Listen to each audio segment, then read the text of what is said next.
Pues antes que nada, agradecer, como ya se ha comentado, la invitación.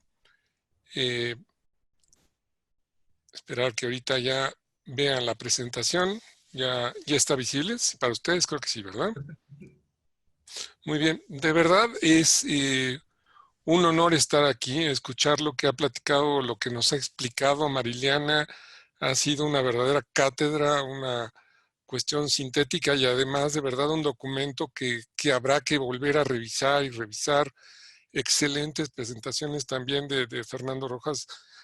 Muy contento de escuchar estas informaciones, estos datos y de verlas, dónde estamos parados, ¿no? Y yo me voy a situar a lo mejor un poquito más coloquial en cómo estamos viviendo esto desde México, que hemos estado viendo, haciendo. A lo mejor les parecerá un poco informal, quizás lo que voy a presentarlos, pero trataré de ir sacando también las lecciones a partir de lo que hemos estado viviendo. Así que nuevamente, gracias Rodrigo y empiezo.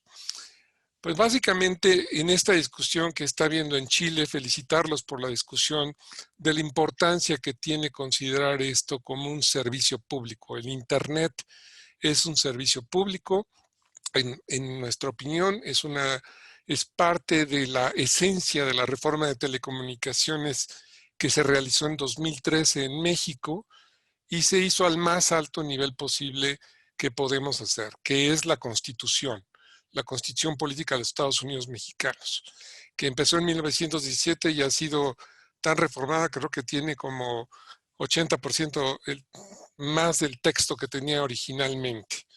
El artículo sexto constitucional, y como ustedes saben, soy ingeniero, pero creo que esta parte son reglas, son leyes, son marcos de referencia fundamentales, es el que se dedica, este artículo, a hablar de la libertad de expresión, a hablar del derecho a la información, y dentro de este importantísimo artículo es que se estableció al derecho de acceso a la banda ancha de Internet como una garantía constitucional, o sea, como una de las obligaciones del Estado, como es salud, como es educación, como es seguridad, como es trabajo.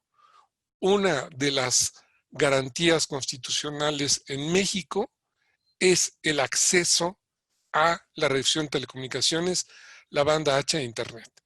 Pero esto, la verdad, como veremos ahorita, tiene sus asegúnes, ¿no? Creo que sí nos ha ayudado esta referencia para poder ir creciendo en cómo va evolucionando el mercado, porque todo se hace a partir de una premisa. Esto se debe hacer a partir de mecanismos de competencia efectiva. Es decir, necesitamos impulsar la competencia.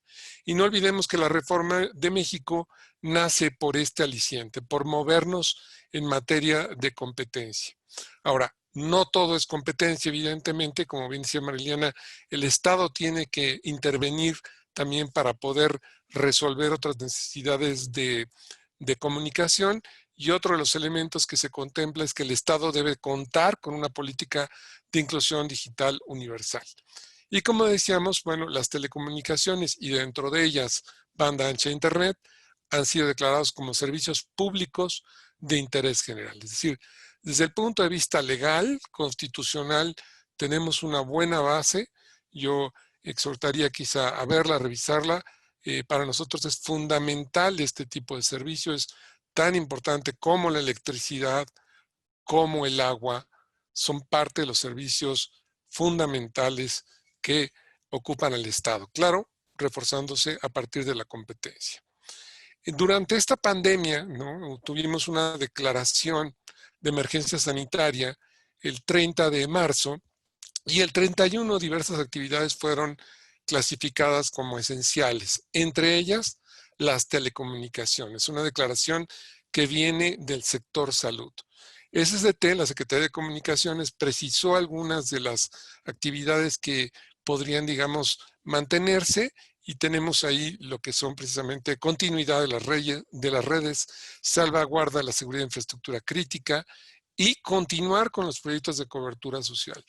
Para este gobierno es fundamental mantener atención a estas cuestiones de cobertura social, continuarlas impulsando. Y, por ejemplo, el día de ayer, la Comisión Federal de Electricidad, que se está encargando del proyecto de Internet para Todos, armó un operador virtual que trabajará con la red compartida para llegar a más de 2,000 poblaciones que carecen de servicio. Ahí el Estado va a brindar el servicio de manera directa porque no hay un oferente comercial. Entonces, mi opinión es un esfuerzo ya muy concreto para ir avanzando en estos sectores, que es la granularidad de lo que no está conectado. Ahora, ¿qué tenemos nosotros hoy? ¿Cómo hemos estado viviendo los efectos del COVID? Algunas de estas cuestiones probablemente les suenen familiares y aquí voy a cambiar un poquito el tono de la presentación. ¿Qué tenemos realmente ahorita? Tenemos cuestiones donde cómo se está usando las telecomunicaciones y las redes, ¿no? Las plataformas de distribución de contenidos han sido vistos como un elemento fundamental para entregar contenidos, para mantener operación. Bien sabemos que ha crecido el tráfico de YouTube, de Netflix, de Amazon, han sido vistos como los ganadores, ¿no? Ahorita son vistos como una cuestión que está teniendo mucho éxito. Y eso es bueno, pero también es malo, porque eso los pone en el foco de atención y nacen cuestiones de querer establecer impuestos digitales, quitar ese tipo de plataformas. También esto va a cuestionar luego hacia adelante este uso de plataformas, la utilidad que están teniendo para muchos para llevar contenidos en cuanto a cómo estas plataformas y las redes, que son fundamentales para que las plataformas funcionen, van a seguirse combinando. ¿Dónde está el equilibrio para que haya inversión en materia de infraestructura? Todo el mundo quiere ser virtual, pero al final del día todo el mundo tiene que pasar por las redes.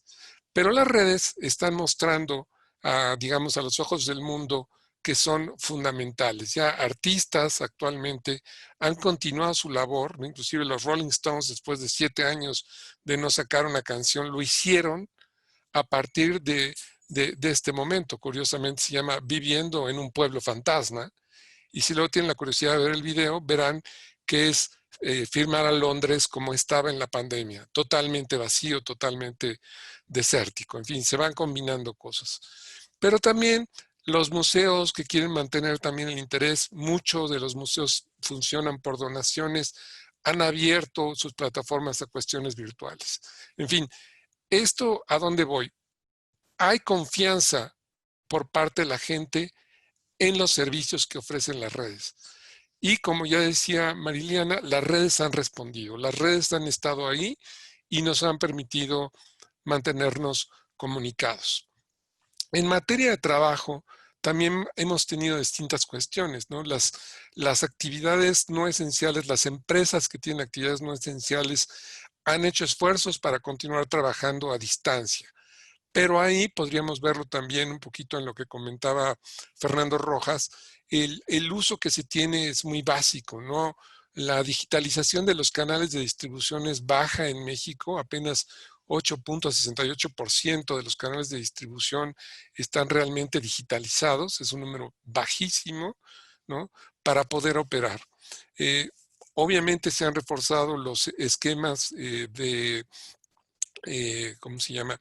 De entrega en casa de cuestiones. Amazon ha sido exitosísimo, pero otros negocios también como Corner Shop, una plataforma dedicada a la compra de víveres y llevarla a los hogares, también ha sido muy exitosas.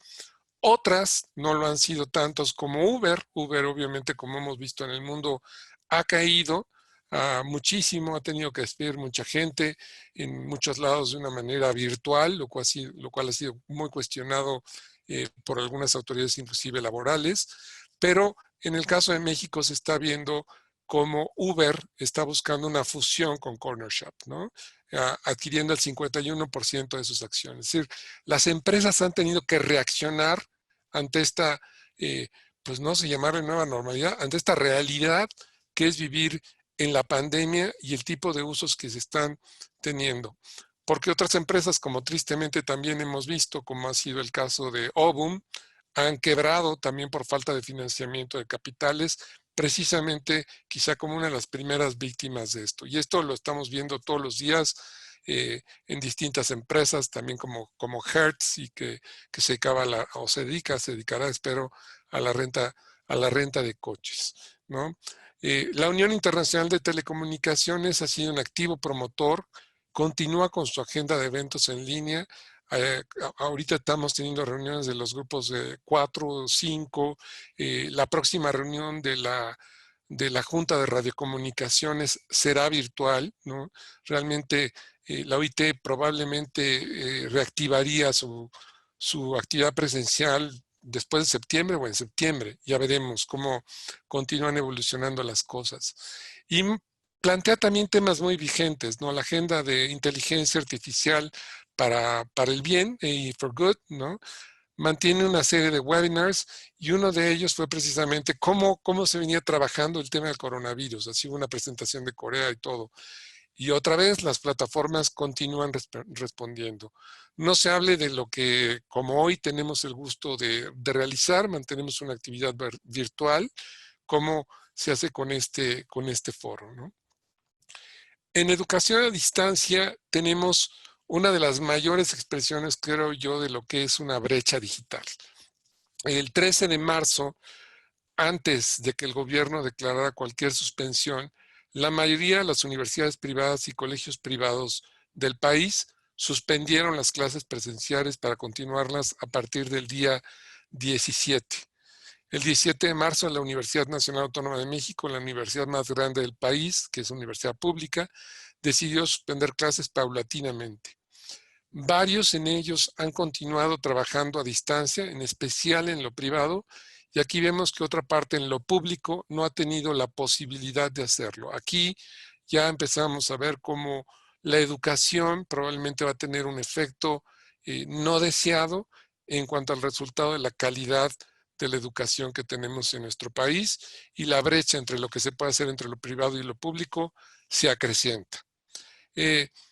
Por supuesto, eso no quiere decir que en las universidades privadas todas las clases sean maravillosas y perfectas. La mayoría no estaba preparada para este tipo de actividad, salvo cuestiones como el TEC de Monterrey, que ha trabajado en esto por muchos años. Otros han tenido que ir aprendiendo, ¿no? Las universidades privadas han tenido que ir entrando en este tema, y los profesores, por supuesto, también han tenido que ir aprendiendo cómo ir usando desde las mismas plataformas para poderse comunicar, ¿no? La calidad de la educación resultante tampoco quiere decir que sea la mejor, ¿no? Las habilidades se han tenido que ir aprendiendo en el camino. En el caso de la educación primaria, secundaria, preparatoria, que conduce la Secretaría de Educación Pública, se decidió suspender clases a partir del 23 de marzo. Y ahí estamos peor. Las clases no son realmente una entrega de información, se ofrecen en televisión pública, no hay un medio bidireccional que permita realmente establecer comunicación. Recientemente, que se celebró el Día del Maestro, el 15 de mayo aquí en México, se hablaba de que 80% de los maestros se mantienen comunicados con sus alumnos. Sí, mandándoles un WhatsApp y diciéndoles cómo están. Bueno, hay alguna comunicación, pero no son clases. Entonces, la educación ya va a sufrir una merma aquí, como lo está sufriendo toda la economía. En empresas, pues yo lo que quisiera destacar en empresas del sector, pues lo que ya dijo muy detalladamente y muy claramente Mariliana, ¿no? Las redes han soportado las cargas mostrando su resiliencia. ¿Y a dónde vamos con esta palabrita? Y la palabrita quedó rara en resiliencia. Han podido responder a la demanda, se han adaptado. Eso no quiere decir que las redes como estaban ya respondieron. No, la gente de telecomunicaciones ha trabajado intensamente para redistribuir cargas, para ajustar antenas, para meter fibra óptica en distintos lugares. Si alguien ha estado ocupado, en verdad, son las empresas de telecomunicaciones, ciertamente declaradas como un servicio esencial. En México no se decidió establecer una obligación de un paquete o de la gratuidad de los servicios, pero se ofrecieron alternativas de paquetes más básicos, más accesibles, de bajo costo, inclusive a 100 pesos, que es algo así como menos de $5, para poder mantener la continuidad del servicio. No tengo cifras todavía de cómo están quedando estos números, pero básicamente toda la industria entró en este juego, desde los operadores móviles hasta los fijos e inclusive la red mayorista en Altán Redes. Aquí, por ejemplo, hay una asociación que se llama TIM, que se dedica también a los pequeños operadores de cable en ciudades, y ellos también se enfocaron mucho a tratar de dar mayor asequibilidad a la gente y realizar conectividad en hospitales. A veces no se entienden esas ofertas y desgraciadamente luego no pueden ser aprovechadas. Grandes empresas como Cisco, Telmex o cualquier operador móvil, el propio AT&T, han hecho proyectos específicos. Por ejemplo, el caso de Cisco es muy interesante. Trabajó con el Instituto Nacional de Enfermedades Respiratorias para hacer un proyecto de televisita, de teleconsulta. Los pacientes que salen del Instituto Nacional de Enfermedades Respiratorias, que por cierto está saturado, han tenido un seguimiento virtual. ¿Qué ha tenido que pasar? Pues han generado las aplicaciones, han trabajado en Webex y les tienen que dar también tabletas para esto. Es todo un proyecto donde Cisco con otras empresas como Vestel o Total Play han entrado a trabajar ahí. Como decía, por ejemplo, las propias empresas de telecomunicaciones han trabajado intensamente. Telmex, en un hospital temporal que se puso aquí cercano al hipódromo, en un centro de exposiciones, se hizo un hospital de 800 camas, donde realmente no había una infraestructura ahí bien armada de Wi-Fi.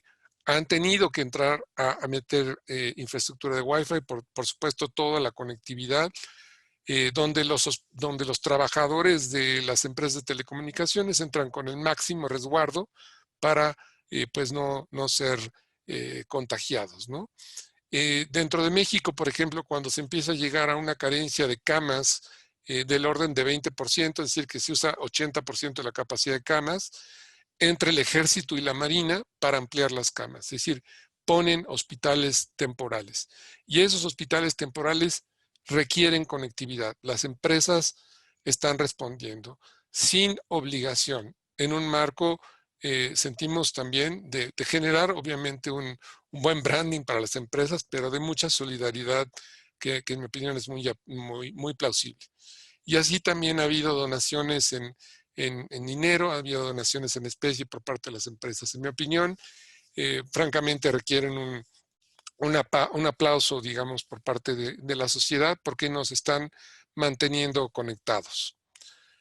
El gobierno ha utilizado estas plataformas, las continúa usando, usa la televisión pública, usa redes sociales para dar información. No hay mucha interacción. Me explicaba, bueno, información es entregar la información, comunicación es realmente que pueda existir esa interactividad. Es muy relativa. La interactividad se da en conferencias de prensa diarias, ¿no? En la mañana tenemos al presidente en una conferencia, en la tarde hay alguien de economía hablando de otra, y en la noche, para cerrar la programación, tenemos cómo vamos en materia de infecciones con el doctor Gatell, que ya es como un personaje muy visto en este país.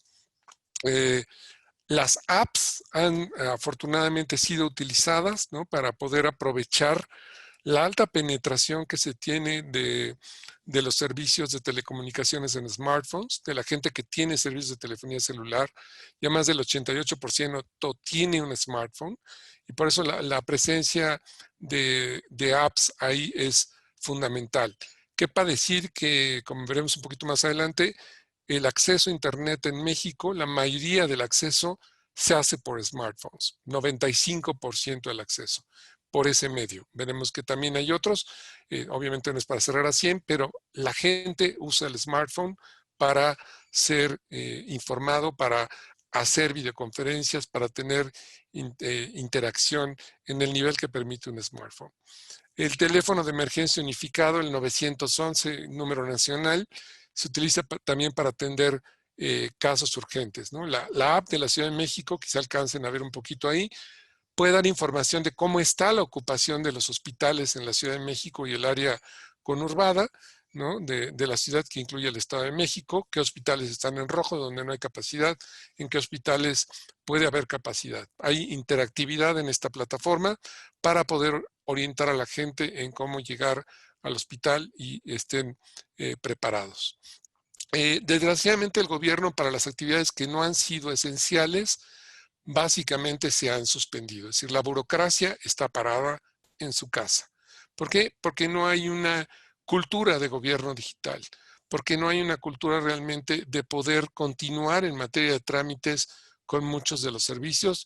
No se está haciendo esto. Esto debe ser también una lección de cómo deberían de romperse ciertas regulaciones que tenemos internamente en materia laboral en el gobierno en este aspecto, para que el gobierno continúe trabajando. ¿Qué oportunidades podemos empezar a ver? Pues las primeras es pues, tratar de enfrentar las barreras. Hay algunas que son realmente amenazas, que son externas. Desgraciadamente hemos tenido pérdida de valor de la moneda, ¿no? En la gráfica de repente vemos cómo los dólares se ven cada día más lejanos. La moneda mexicana en este caso tiende a fluctuar bastante. Ahorita se está recuperando. Llegó, por ejemplo, arriba de 25 pesos por dólar. Está ahorita en 22.50. Y cada una de estas cosas es importante. Estábamos en 18. Entonces, este tipo de cambios en el valor de la moneda pues afectan también en la capacidad de compra de la gente, en la asequibilidad de los servicios y de los productos. Y por supuesto pueden afectar también en las inversiones que hagan las empresas, que normalmente son en una moneda extranjera. También estamos viendo en México, llevamos 4 trimestres cayendo en materia de Producto Interno Bruto, y pues lo que nos están diciendo es que el próximo trimestre caeremos alrededor de 15%. Ayer veía que Francia piensa caer alrededor de 20%. Tenemos un problema que se traduce en desempleo, ¿no? En gente que está buscando ser empleada. Espero que esta foto que yo puse ahí, que es clásica de la catedral, quien haya visitado la catedral mexicana verá que a un costado se suele poner la gente a pedir trabajo, a ofrecer sus servicios. Espero que la gente no esté ahí en este momento.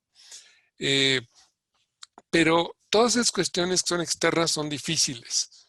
Tenemos otras que son realmente debilidades en el sistema que podemos ir abordando. Una es la regulación municipal, ¿no? El servicio de telecomunicaciones ha sido declarado esencial. Necesitamos redes, necesitamos gente en el campo trabajando. La imagen que ven ahí de personas en la cárcel no es que, pues yo quiero decirles que aquí hay mucha inseguridad, son instaladores de fibra óptica de Telmex que fueron metidos a la cárcel por la policía porque no tenían un permiso. Y ellos sabían, la policía, que no tenían un permiso porque la alcaldía estaba cerrada y no daba permisos. Entonces, este tipo de incongruencias monumentales son de las que tenemos que estar trabajando a nivel municipal. Afortunadamente, con la intervención de la Secretaría de Comunicaciones y el Instituto Federal de Telecomunicaciones, esto ha ido cambiando, ha ido moviéndose poco a poco. Obviamente las personas salieron de la cárcel relativamente rápido, esto se volvió una nota, que lo que hace es dar visibilidad a este grave problema que se tiene con las presidencias municipales en México, ¿no? La regulación municipal que no permite realizar luego este tipo de trabajos. Y hacia adelante, pues también tendremos que generar acciones para romper esta barrera, ¿no? Insisto, es una debilidad que tenemos, podemos atenderla y está en la regulación municipal. Esperemos que con lo que las telecomunicaciones están probando en su utilidad, las presidencias municipales sean más sensibles a hacer este tipo de cambios. Sin duda, otra de las barreras donde no me entretendré mucho, porque seguramente Gerardo Mantilla la va a abordar muy en detalle, está el costo del espectro, ¿no? El precio que se paga por el espectro en México es muy alto, ¿no? Inclusive de los más altos del mundo. Este tema ya tuvo una víctima, llamémosle así, que es Telefónica. Telefónica ha decidido dejar la operación de infraestructura para el 2021, si mal no recuerdo. Ya ha regresado espectro porque no le salen los números, ¿no? Los costos del espectro son, digamos, fijos, no son función tampoco de usuarios, y por lo mismo el costo del espectro le salió demasiado caro a Telefónica. Es una de las razones también que ha tenido que migrar para continuar, sí, con una operación, pero ya una operación de servicios, no no alguien que haya crecido en materia de infraestructura. Aquí la reforma de 2013, pues creo que tiene un problema, ¿no? Si tenemos un servicio público de interés general, pero los costos son muy altos, pues el servicio público no se puede estar prestando. Aquí es donde tenemos que regresar a ese faro guía que es la Constitución y decir, bueno, ¿se acuerdan que dijimos que era un servicio público de interés general? ¿Se acuerdan que debe haber condiciones de competencia? Necesitamos generar esas condiciones de competencia, porque hoy nos van a quedar tres desarrolladores de infraestructura en general, que va a ser Telmex, Telcel, ¿no? En la parte fija y móvil, AT&T, por supuesto redes fijas en otros lados, Easy, Megacable y Altán, ¿no? Pero en materia móvil solamente tendremos tres. Cuando empezamos la reforma teníamos 5 operadores, de ahí pasamos a 3 y ahora vamos a tener 2 en la parte minorista y 1 en la parte mayorista. Entonces, algo no está funcionando bien y creo que los costos del espectro ya son un foco rojo, especialmente si queremos más redes y mayor conectividad. Las otras son, que abordaré brevemente a continuación, son conectividad y habilidades digitales. Ahí lo que ha dado Fernando Rojas Marilena también en los temas de habilidades y conectividad viene muy bien detallado, yo lo veré de manera general. Y por último, la falta de una estrategia digital, de un camino a seguir. En conectividad, en algunas cifras, en México tenemos 80.6 millones de usuarios de Internet, esto es 70.1% de la población, son datos de la encuesta que realiza el Instituto Nacional de Estadística, Geografía e Informática para el 2019. Son cifras que se informaron ahora en febrero de 2020. Si viéramos hacia atrás, hacia el 2012-2013, esa cifra andaba en el orden del 50% de la población. O sea, sí ha sido efectiva en crecer estos números, sí tenemos mucho por hacer, pero está funcionando. Y en mi opinión, sí, mucho tiene que ver en que sea considerado como un servicio público de interés general. En 2015 era 57.4, ya habíamos crecido 7 puntos y ahorita se creció de 2015 para el 2019 para llegar al 70. Creo que eso es significativo. Vemos claramente una brecha en la parte rural, como todo esto está más orientado a la parte urbana. Como ya comentaba, también hay 3 medios de conexión preferidos. El esencial es el smartphone. 95.3% de la gente se conecta con un smartphone. Laptops 33.2, PCs 28.9. Obviamente el grado de interactividad que se logre pues es más limitado con un smartphone. 44.3% de los hogares cuenta con una computadora, sea laptop o PC, ¿no? En materia de telefonía celular, tenemos 86.5 millones de usuarios de telefonía celular, digamos, visto en la parte móvil. Eso representa 75.1% de la población. Estamos hablando de población arriba de 6 años, de los cuales 88.1 cuenta con un smartphone, que cuadra con las cifras de arriba de acceso a Internet. La pandemia está poniendo en evidencia en cuanto a conectividad 2 cuestiones fundamentales. Lo que es una brecha digital hoy es un abismo de oportunidades, un abismo de oportunidades de trabajo, un abismo de oportunidades de educación, ¿sí? Y por supuesto de entretenimiento e información. Ese abismo debe ser una obligación del Estado, el atenderlo, el impulsarlo. Pero también hemos visto que las redes han podido responder, la resiliencia de las redes. Podemos confiar en las redes, pero no a que sean permanentes. Si vamos a tener más usuarios y más demanda, necesitamos mayor crecimiento en materia de redes. En cuanto a habilidades digitales, pues nos han pasado cosas divertidas, como pues el antiguo video que recordarán el que daba la entrevista en la BBC y que nos dio la primera lección del trabajo a distancia y de estas conferencias.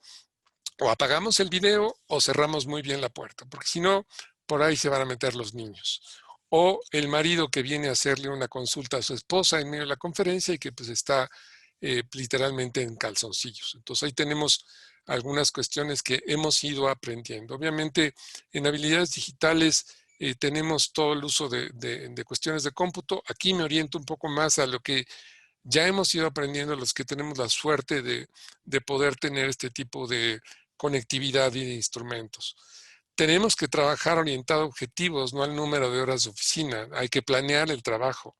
Tiene que haber orden en el trabajo y en las discusiones, respeto a los horarios. Hay gente que continúa trabajando a las 12 y dice, oye, jamás he trabajado tanto. Y probablemente es que jamás hemos estado tan desorganizados. Entonces tenemos que trabajar más sobre ello, porque si no, ya lo que la gente quiere es volver a la oficina en vez de retornar y digamos, retomar y crecer en lo que ha tenido que hacer para el teletrabajo. También hemos visto que tenemos que tomar acciones en cuanto a seguridad y privacidad. A mí me ha clonado ahorita la tarjeta 2 veces. Afortunadamente con los debidos mecanismos de protección.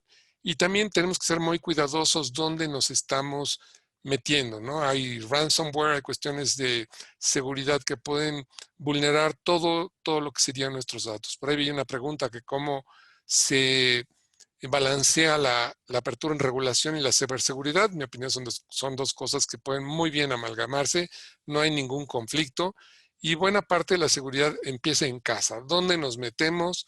¿Cómo no caemos en el phishing, en estos correos del jeque de no sé dónde que nos viene a ofrecer un magnífico negocio que es increíble? Efectivamente es increíble y ahí nos pueden robar todos nuestros datos. Grandes ganadores han sido aplicaciones intuitivas como la que usamos hoy, Zoom. Otros han estado muy presentes, ya decía yo, Webex, Teams, en fin, ese otro tipo de plataformas han sido fundamentales. Necesitamos reforzar hábitos para aprovechar lo aprendido, ¿no? Es decir, ya se acabó y regresamos a lo que teníamos antes, ¿no? A la oficina, ahí al chat, a lo que sea. Hay que aprovechar lo que ya tuvimos que aprender y hacerlo parte de una transformación cultural. La transformación digital es ante todo una transformación cultural. Tenemos, ya se hablaba de varias tecnologías a usar, una de ellas será cloud, ¿no? Buena parte de digitalizar la cadena de distribución, como veíamos anteriormente, es aprovechar las tecnologías en la nube, entre otras. Y ahora, pues déjenme contarles un cuento para que por si están muy aburridos, ¿no? Ya que vamos a hablar de una estrategia digital nacional. Como ustedes saben, Alicia llegó a un momento, Alicia en el País de las Maravillas, aquel cuento de Lewis Carroll, que era matemática y tiene todo menos cuento. Ahí hay cuestiones de recursión y, bueno, los matemáticos se vuelven locos leyendo ese cuento. Hace una pregunta fundamental, ¿no? Llega a un cruce de caminos y en el cruce del camino se encuentra con el gato Cheshire, este gato que recordarán se separaba hasta de su sonrisa. Y le pregunta, oye, ¿puedes decirme por favor qué camino debo tomar? El gato le responde, eso depende de a dónde quieras ir. Alicia le dice, lo cierto es que no me importa demasiado a dónde. Y el gato, pues lógicamente le dice, aquí es totalmente lógico, Cheshire, entonces tampoco importa demasiado en qué dirección vayas. Alicia agrega, siempre que llegue a alguna parte. Te aseguro que llegarás a alguna parte si caminas lo suficiente. ¿A dónde voy con esto? Necesitamos saber qué queremos. Las cosas dadas espontáneamente no logran los resultados de la manera más eficiente, más eficaz. Si no sabemos a dónde vamos, pues a lo mejor nos vamos a equivocar y luego tendremos que regresar y retomar el camino. Como dice Cheshire, eventualmente si caminas lo suficiente llegarás. Pero ese camino es largo, tenemos que hacerlo con orientación, con decisión, y eso es una estrategia digital nacional, no es de una empresa, es de una nación, es de un país. Es que el gobierno entienda, que las empresas entiendan que se deben alinear. Si algo le dio impulso a la reforma de telecomunicaciones del 2013 en México, es que era un proyecto nacional. Por eso pudimos crecer de niveles de 22 conexiones de líneas de banda ancha hasta llegar a niveles ya cercanos a 70 conexiones de banda ancha. Necesitamos dirección. Hoy no tenemos, al menos en México, una estrategia digital nacional. ¿Por qué es importante? Porque si estamos discutiendo en Chile qué se va a hacer y si es servicio público, ¿es importante? Sí. Es un faro guía al cual voltear cuando estamos perdidos. Es parte de la orientación de a dónde tenemos que ir, ¿sí? Pero no basta. Tenemos que tener una estrategia. Si hay una visión a lograr, debe haber una estrategia para lograrla. Esa es una estrategia digital nacional. Concluyendo, la pandemia ha demostrado sin duda la gran eficacia de las telecomunicaciones en tres labores fundamentales que tienen que ver con el Estado: educación, trabajo y salud. Son garantías, al menos constitucionales, fundamentales para toda la población. Por eso en México las telecomunicaciones son una garantía constitucional. Las redes han mostrado su resiliencia. Las telecomunicaciones además nos han permitido mantenernos comunicados e informados. En particular, no me gusta mucho el término ese de distanciamiento social. Si tuviéramos distanciamiento social, no estaríamos aquí conectados, ¿no? Al contrario, nos mantenemos conectados con la sociedad. Lo que tenemos hoy es un distanciamiento físico, no social, y parte de eso, de mantener el contacto social, han sido las telecomunicaciones. Internet, como ya decía, es un servicio público esencial, es un servicio público de interés general y, como ya decía también, necesitamos claridad en todos los niveles de gobierno para eliminar las brechas. Los presidentes municipales tienen que estar muy claros de cómo esto da servicios y no solo estar pensando en cuánto se cobra. Por supuesto, los presidentes municipales tienen periodos cortos, al menos en México, son 3 años, y deben de ver cómo ir generando servicios municipales digitales, cómo facilitar el despliegue de infraestructura, sobre todo para que toda la sociedad pueda aprovechar estas oportunidades digitales.